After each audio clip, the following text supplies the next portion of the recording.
نحمده ونصلي على رسوله الكريم اما بعد فاعوذ بالله من الشیطان الرجیم بسم اللہ الرحمن الرحیم۔ حیا ایمان کا حصہ ہے۔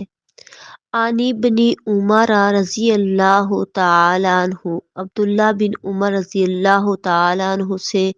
روایت ہے، رسول اللہ صلی اللہ علیہ وسلم نے فرمایا،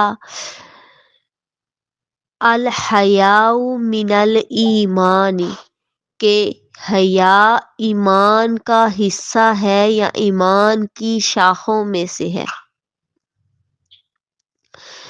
تو جیسے ایک حدیث میں آیا ہے کہ جس چیز میں حیا ہوتی ہے اس کو وہ خوبصورت بنا دیتی ہے، اور جس میں بدحیائی ہو وہ اس کو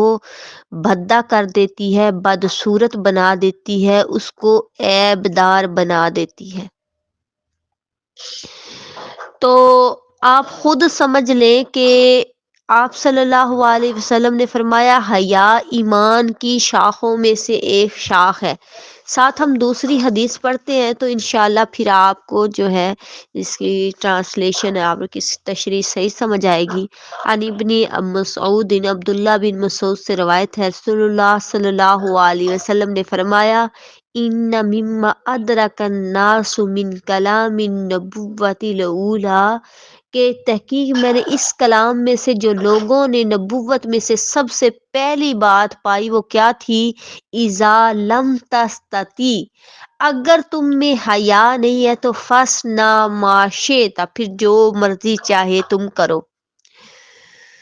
تو ذرا توجہ کیجئے گا، ہم نے آپ نے دیکھا ہے موبائلوں کے اندر دیکھا ہے، ہم نے دیکھا ہے اخبارات کے اندر دیکھا ہے، فیس بک پہ دیکھا ہے، ٹی ویوں کے اوپر دیکھا ہے، تو ہمیں وہ لڑکیاں نظر آتی ہیں کہ جن کے جو ہے نا وہ سروں سے دوپٹے اترے ہوئے ہیں۔ آ جائیں ان کے لباس کی طرف، اور آستینے چڑھانے کی بات دور کی ہے، آستینے ہیں ہی نہیں، اور ان کے باریک کپڑے، اور اس کے علاوہ وہ اپنی خوبصورتی کو ظاہر کرنے کے لیے صرف لوگ ہمیں خوبصورت کہیں، ہماری تعریف کریں، اتنی دیر پارلروں میں لگا کے، اور اس طرح پھر آ جاتی ہے نیچے بات کہ ان کے کپڑے جو ہیں وہ نام برائے نام ہوتے ہیں۔ تو میری ماں اور میری بہن بہت افسوس کے ساتھ کہا جاتا ہے جو ٹین ایج میں بچیاں ہیں انہوں نے اپنے ایکٹریس کو جو ہے ان کے نام اپنے اوپر لگائے، یہ مجھے پسند ہے، یہ مجھے پسند ہے، مجھے یہ زیادہ اچھی لگتی ہے، اس کی ایکٹنگ اچھی ہے، اس کی اداکاری اچھی ہے، اس کے بال اچھے ہیں، اس کی فلاں چیز اچھی ہے۔ تو میں نے یہ ساری چیزوں کو ہائی لائٹ اس لیے کرنا چاہتی ہوں، خدا کے لیے آپ حیا والی لیڈیز ہیں جو گھروں کے اندر بیٹھی ہوئی ہیں، جن کے سروں کے اوپر دوپٹے ہیں، آپ تو وہ لیڈیز ہیں جن پہ فرشتے بھی رشک کرتے ہیں، آپ ان کے ساتھ کیوں اپنے آپ کو ملاتی اور دیکھتی ہیں جن کے کپڑے برائے نام ہیں اور ان کو کہتی ہیں خوبصورت، اور دوسرا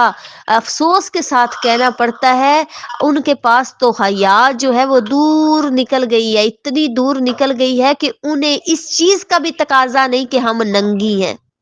اتنی حیا ان سے دور چلی گئی ہے۔ آپ صلی اللہ علیہ وسلم نے فرمایا نا، جس میں حیا نہیں وہ جو مرضی کرے، تو پھر آپ ان کو خوبصورت کہتی ہیں، اور ایک قدم اس سے ذرا ہٹ کے دیکھیں، افسوس کے ساتھ کہنا پڑتا ہے میری شریف مائیں بہنیں، عزت دار اور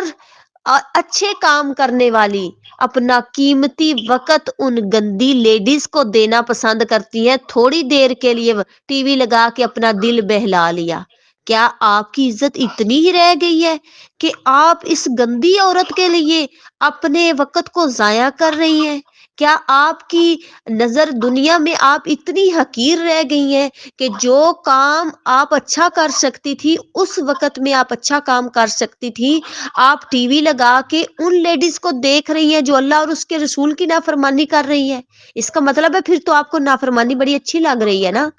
اللہ اور اس کے رسول کی نافرمانی آپ کو بہت اچھی لگ رہی ہے۔ اگر اچھی نہ لگتی تو آپ نے ٹی وی آن کرنا تھا، آپ نے دیکھنا تھا اس کو ایکٹنگ کرتے ہوئے، آپ نے دیکھنا تھا اس کے بال کھلے ہوئے، آپ نے دیکھنا تھا اس کو جھوٹ بولتے ہوئے، آپ نے دیکھنا تھا اس کو غیر محرم کے ساتھ اس طرح کے بد اخلاق رویے کے ساتھ، اور یہ رہ گئے بے حیائی کا جنازہ یہاں تک نکل جاتا ہے کہ باپ درمیان میں بیٹھا ہوا ہے اور ٹی وی پہ سین آ رہے ہیں، ایسے سین آ رہے ہیں کہ جو ہماری اخلاقیات کو برا کر رہے ہیں، لڑکا لڑکی گھر سے بھاگتے ہیں اور باپ سامنے بیٹھ کے جب منع نہیں کرتا کہ یہ سین دیکھنا ہے، یہ ڈرامہ دیکھنا